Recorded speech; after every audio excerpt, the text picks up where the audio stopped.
again to this channel. It's Dr. Munya here.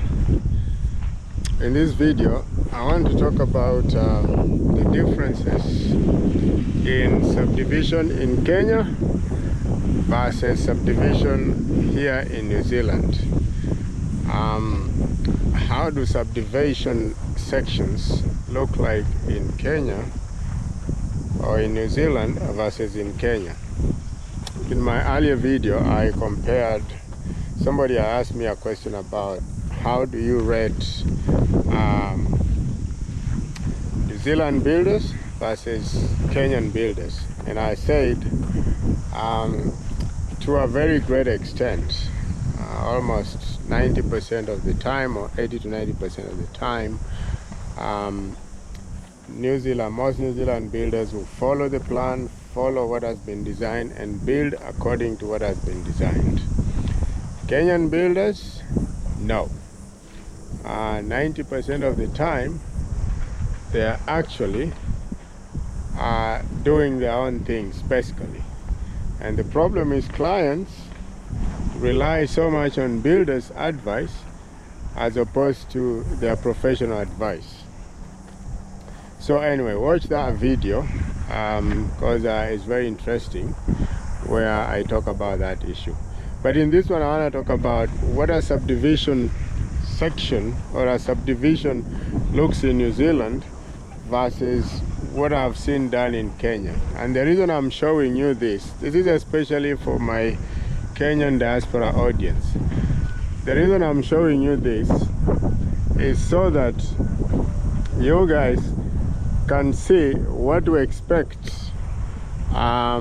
whenever it is you're trying to build back home, and what to demand of those property developers back home.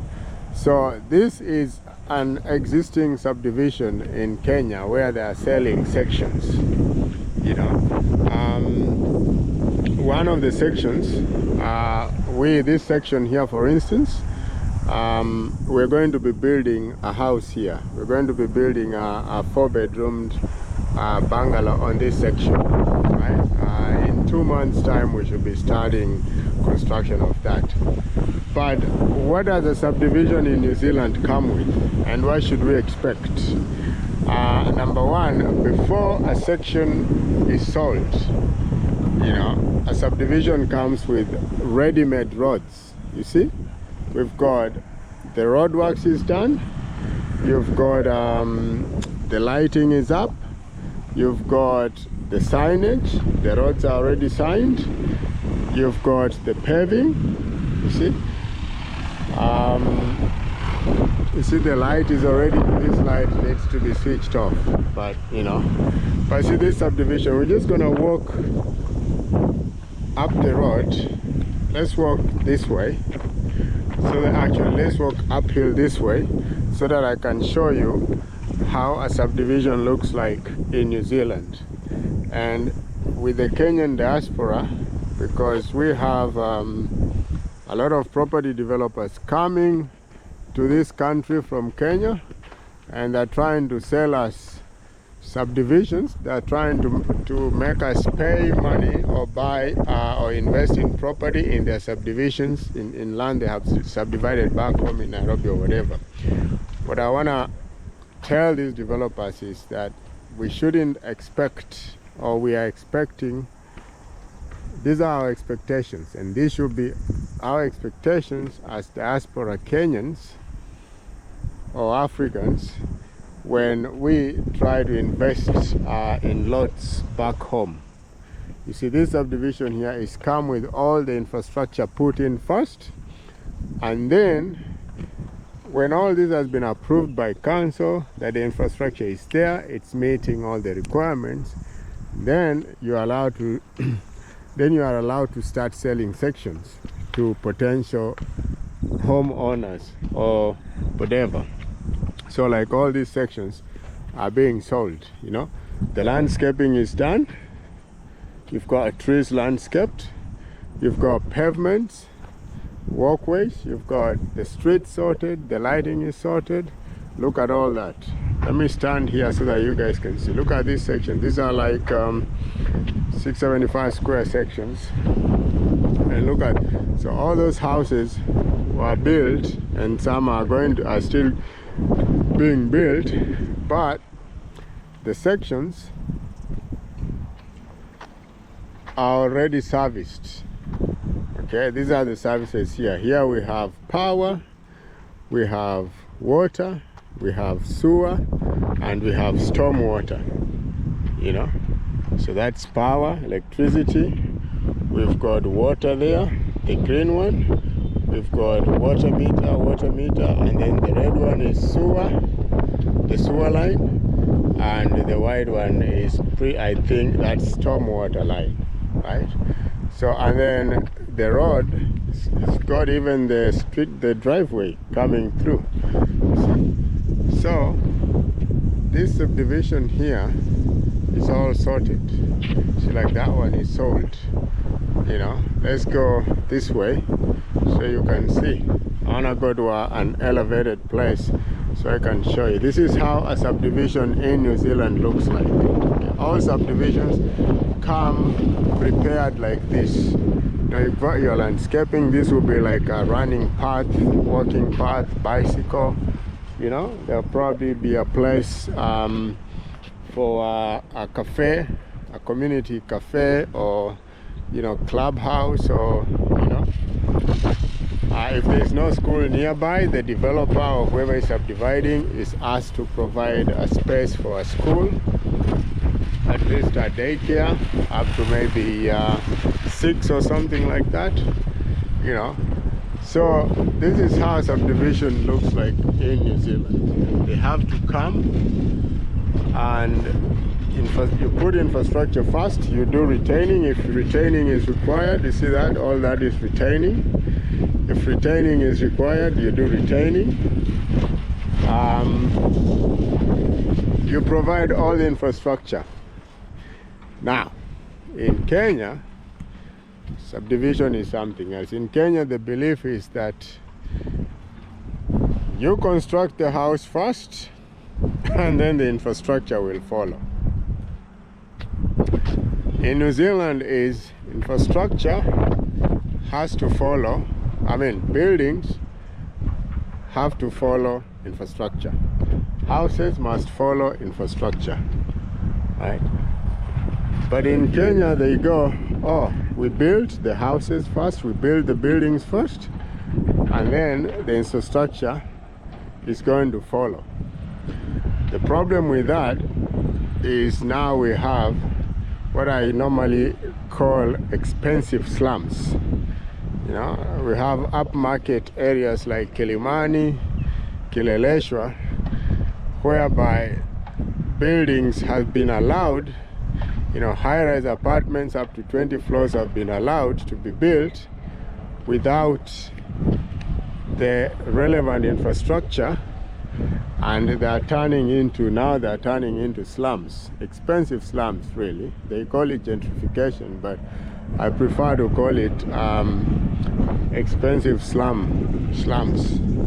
You see this lot here, this subdivision here, all this is sorted. Now what is remaining is that if you have the money, you come, you buy this one here, like this lot here, and then you easily build.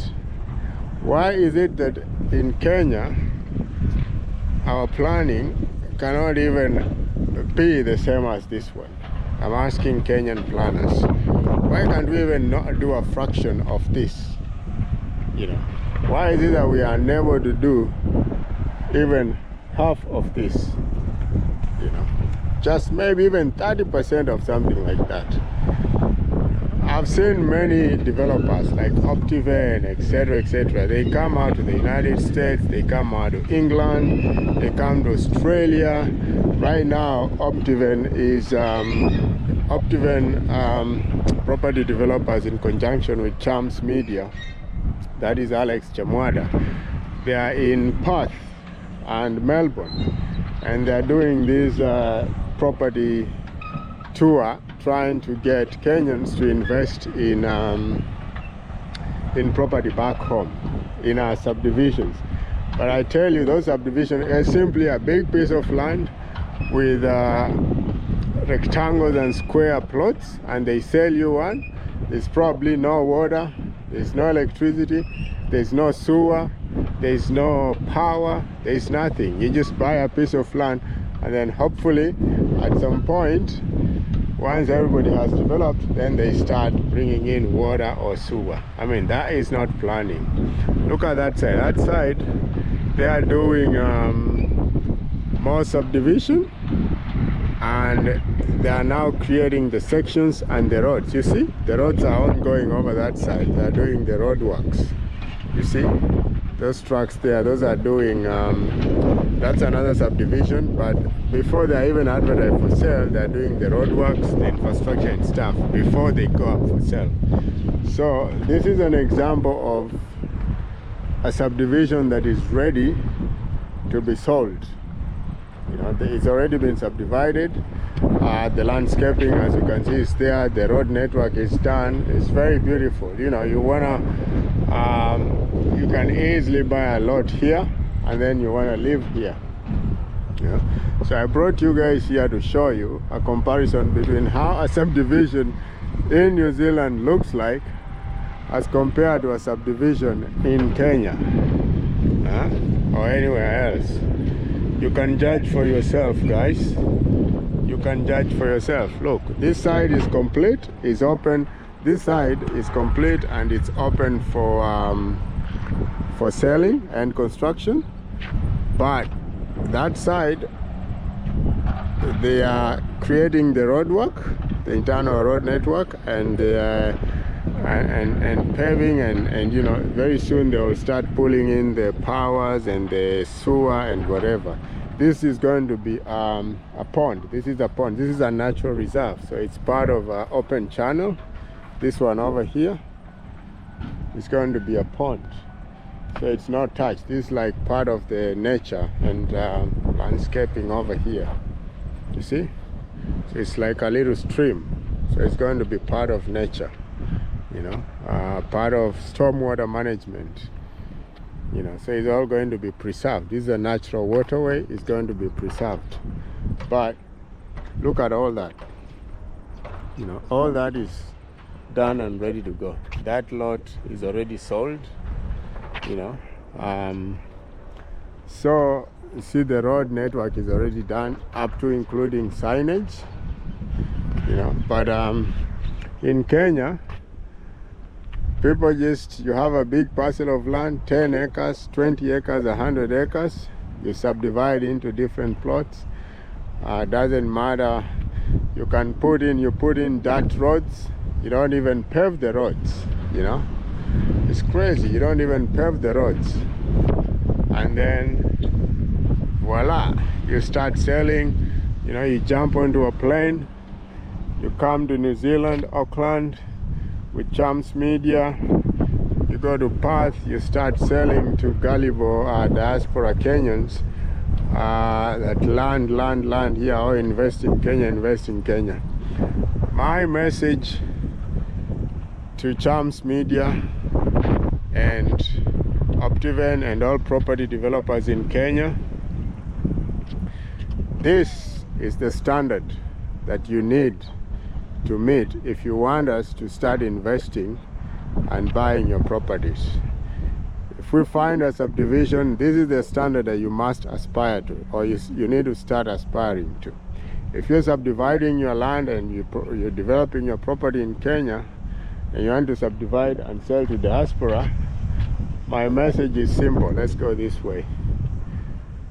You will need to try and meet this kind of standard, so that when we buy, then we know all we are coming to do is put up the house, and all the services that we are connecting are on the doorstep, nowhere else. The services will be on the doorstep. You know, we don't want to be going 100 miles to connect to electricity or water or sewer or whatever. This is the standard that we want. Okay, services on the doorstep. If I say today I buy this lot here, if today I buy this section, I've got water there, I've got electricity, I've got a power, I've got a sewer, and I've got a storm water. Okay, all of it on the doorstep. All I have to do is get a builder, build my house there, and I connect the services. Simple, straightforward. So Kenyan developers, you're on notice. You know, going forward, part of this channel is going to be highlighting these differences and trying to point out best practices across the world between different countries, especially New Zealand, and what happens in Kenya, so that we can actually at least start demanding, as people in diaspora, we can start demanding more and more services, better quality services from developers back in Kenya, and not be forced into buying into expensive slums like Kilimani or whatever, you know, like Kilimani and Kileleshwa. You know, all those are just turning out to be expensive slums. You know, a subdivision should look like this, so that if somebody invests in here, they know that their property will gain value. Their property is high value from the word go, from when they buy this section. You know, I can tell you, see, if I buy this section, like this one is already sold, the owner of this already has the services on the doorstep. Water meter, water is there. That is communication, that is internet, that is electricity, that is storm water, and the red one is wastewater, right? So all they have to do is design the house and come and build the house here, and they connect their services right there. You never see this happen in Kenya, by the way, which is a pity, and it's very sad. You see, look at the landscaping. You know, you've got paved pathways, you've got good grass, you've got let's look at this west pond here. You've got parking as well here. You know, this could be feature parking, so maybe there could be a cafe somewhere here. This could be parking for a cafe, and maybe, you know, there could be a cafe somewhere here. Look at this, this is a wastewater pond. You know, this is like a stormwater management. You know, any excess stormwater, if it floods, the water will come in here. It's all landscape. These are all plants that love water. You know, so they take in a lot of water. Whenever it's flooding or whenever it's full, these plants help to manage, control the water. That kind of grass actually does help to manage the water. You see, that one over there helps in stormwater management. So this is like a stormwater management pond. So all the water from the roofs, from these surfaces, you know, some of it will come here. All the water, all this surface water, when it rains, will come here, and it's, you know, it's held here. It's like a big detention, open detention tank. The water is being held here, and then it will, and then it seeps down slowly by slowly. You see, and it looks good. You know, this is something that you can be adapted anywhere. You know, stormwater management. You know, this is what happens. So all this subdivision, it has everything: infrastructure, power, sewer, internet connectivity is there, and then best of all, you've got your stormwater management ponds. You know, nicely landscaped. You can't even think that they're stormwater management ponds, but this is stormwater management pond. All landscaped, all nice. You see, guys? So Kenyan subdivisions are very basic, very rudimentary, and it's not because they don't want to do them. It's not because they can't do them. It's just because they want everything for the cheap. They want everything cheaply. They don't want to invest in good quality things. They don't want to invest in good quality standards. You see, a subdivision already comes with a transformer, power station, right there, 22 kVA.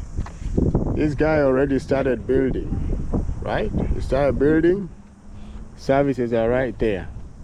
Once the house is up, you know, nothing will stop them from accessing those services. Power is here. Other people have already built over there. People are living. You see those houses, very beautiful. You know, men at work over there. Come on, guys, we can do better in Kenya. This section here, that is a section that in a month's time, you know, we will be, sometime this year, we are coming to build here as well. So you might be wondering, let's look at this side as well.